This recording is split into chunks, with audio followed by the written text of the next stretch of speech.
శాసనసభ్యురాలు శ్రీమతి పల్లె సింధూరారెడ్డి గారిని రావాల్సిందిగా ఆహ్వానిస్తున్నారు.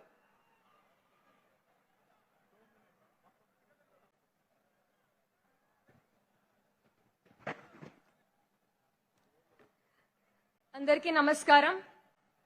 తెలుగు జాతి గౌరవాన్ని ప్రతిష్టాన్ని ప్రపంచానికి చాటి చెప్పిన, అలాగే తెలుగువాడికి ఒక గొప్ప స్థానాన్ని ప్రపంచ చరిత్ర పటంలో మనల్లందరినీ నిల్చోబెట్టిన మన గౌరవ ముఖ్యమంత్రి వర్యులు శ్రీ నారా చంద్రబాబు నాయుడు గారికి, వేదిక మీద ఉన్న పెద్దలు, వేదిక ముందున్న మన కూటమి నాయకులు, కార్యకర్తలు, ఉమ్మడి అనంతపురం జిల్లా ప్రజలందరికీ పేరు పేరున నా నమస్కారాలు తెలియజేసుకుంటున్నాను.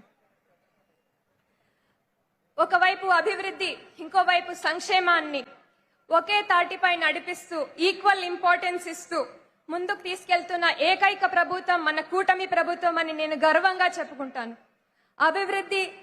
అభివృద్ధే ధ్యేయంగా, సంక్షేమమే ప్రాణంగా భావిస్తూ ప్రజల పెట్టుకున్న నమ్మకాన్ని నిలబెట్టుకొని ఇచ్చిన ప్రతి హామీని ఒక్కొక్కటిగా చేసి ఇవాళ మనం ఇంత పెద్ద సభ అనంతపురం వేదికగా జరుపుకుంటున్నామంటే అందులో నాకు కూడా మీ అందరితో పాటు కలిసి ఈ పండుగను జరుపుకునే అవకాశం వచ్చినందుకు చాలా చాలా ఆనందంగా భావిస్తున్నాను. గత ప్రభుత్వం చేసిన ఆర్థిక విధ్వంసాలని తట్టుకొని నిలబడి మన కూటమి ప్రభుత్వం తప్ప వేరే ఏ ప్రభుత్వమో ఇన్ని సంక్షేమ కార్యక్రమాలు, అభివృద్ధి కార్యక్రమాలు చేయలేదు అని నేను గట్టిగా నమ్ముతున్నాను. నాకు ఇచ్చిన టాపిక్ వచ్చేసి మెగా డిఎస్సి. ఏ వ్యవస్థ అయినా, ఏ సమాజం అయినా ఆర్థికంగా, సామాజికంగా, సాంకేతికంగా ముందుకు రావాలి అంటే విద్య ఎంతో అవసరమైనది. ఆ విద్య అందరికీ ఇవ్వాలి అంటే ఖచ్చితంగా ఒకవైపు ఇన్ఫ్రాస్ట్రక్చరు, ఇంకోవైపు మంచి ప్రతిభావంతులైన ఉపాధ్యాయులు ఉండాలి అనేది అందరూ నమ్ముతారు.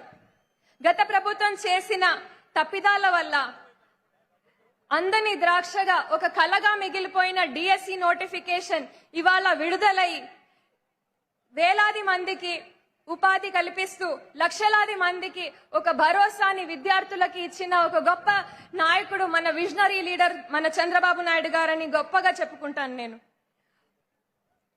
ఒకసారి చరిత్రను తిరిగేస్తే 1994 నుంచి ఇప్పటి వరకు 13 డిఎస్సీలు నిర్వహించి అందులో 1,80,208 మందికి ఉద్యోగ అవకాశాలు, టీచర్ పోస్టులు ఇచ్చింది మన టీడీపీ ప్రభుత్వం అని గర్వంగా చెప్పుకునే రోజు ఇది.